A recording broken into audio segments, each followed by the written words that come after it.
पिछले वाले वीडियो में क्वेश्चन नंबर 5 तक 1 से लेकर 5 तक क्वेश्चन हो गए थे। आज के इस वीडियो में क्वेश्चन नंबर 6 से स्टार्ट करेंगे। जितने भी क्वेश्चन होंगे वो करा देंगे। ये एक्सरसाइज खत्म करते हैं। एक्सरसाइज हम लोगों की चली थी 11.1, बुक आपकी बालाजी पब्लिकेशंस की है, न्यू पैटर्न से। तो क्वेश्चन नंबर 6 में क्या दिया है वो चीज़ समझते हैं, उसके बाद में क्वेश्चन को सॉल्व किया जाता है। क्वेश्चन नंबर 6 में ये बोला जा रहा है कि एक रेखा की पूर्णता, यानी एक कोई आपकी रेखा की पूर्णता, कोई एक रेखा है आपकी y = mx + c के फॉर्म में, ठीक है, दूसरी रेखा की पूर्णता की दोगुनी है। तो मान लेते हैं, माना दूसरी रेखा की पूर्णता, या ढाल भी लिख सकते हो, पूर्णता मान लेते हैं m2 बराबर क्या है, m है, m2 बराबर m है। मान लेते हैं दूसरी रेखा की जो पूर्णता होगी m2 पूर्णता को डिनोट कर रहे हैं और m है उसकी पूर्णता, ठीक है, कुछ दिया नहीं इसमें। फिर ये भी बोला जा रहा है कि एक रेखा की पूर्णता दूसरी रेखा की पूर्णता की दोगुनी है। तो जो पहली रेखा की पूर्णता होगी, पहली रेखा की पूर्णता या ढाल लिखिएगा, m1 बराबर क्या है, 2m। ये क्वेश्चन में बोला जा रहा है। फिर से एक बार क्वेश्चन को पढ़िए। एक रेखा की पूर्णता दूसरी रेखा की पूर्णता की दोगुनी है। दूसरी रेखा की, यानी दूसरी रेखा की पूर्णता हमने m माना, तो पहली रेखा की पूर्णता क्या है, 2m। ये क्वेश्चन में बोला जा रहा है कि ऐसे होनी चाहिए, ठीक है। यदि दोनों के बीच के कोण की स्पर्धा, यदि जो दोनों रेखाएं हैं उनके बीच के कोण की स्पर्धा, जो कि tan थीटा जिसको लिखते हैं, स्पर्धा को tan थीटा बराबर दिया है 1/3। तो रेखाओं की पूर्णता ज्ञात कीजिए, यानी m1 ज्ञात करो और m2 ज्ञात करो, क्योंकि m ना पता है ना कि यहाँ पे कोई, अगर m पता हो जाए तब m1 भी पता हो जाएगा, m2 भी पता हो जाएगा।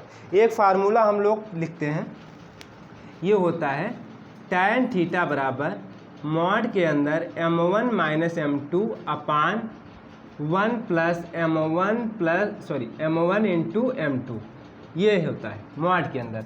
या फिर कहीं कहीं हो सकता है लिखा मिल जाए प्लस माइनस ब्रैकेट में m1 - m2 अपान 1 + m1 m2, ठीक है, ये कहीं कहीं लिखा मिल जाता है। तो ये यूज करिए चाहे यूज करिए।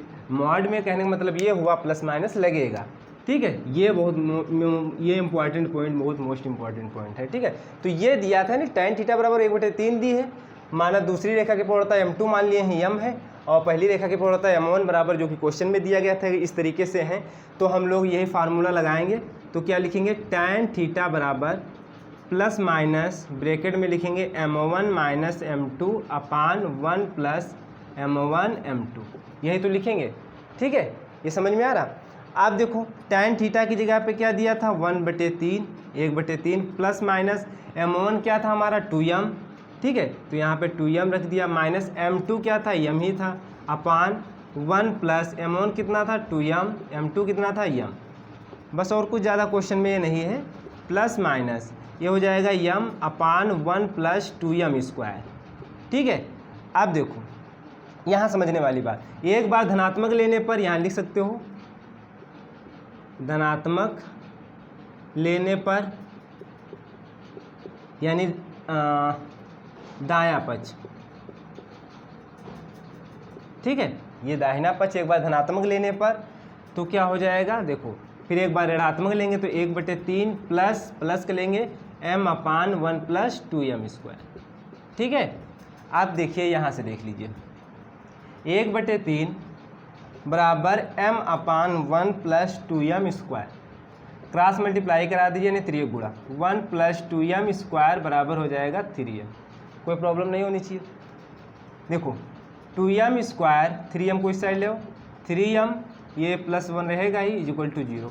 देखो इनके हो जाएगा, ये द्विघात समीकरण बन गई, इसका हो जाएगा फैक्टर, क्या हो जाएगा, 2m - m, क्योंकि इसका गुणा करते हैं तो 2m² आएगा। ऐसे ब्रेक करिए कि आप बीच वाला टर्म्स भी आपका जोड़ने या घटाने पर आ जाए।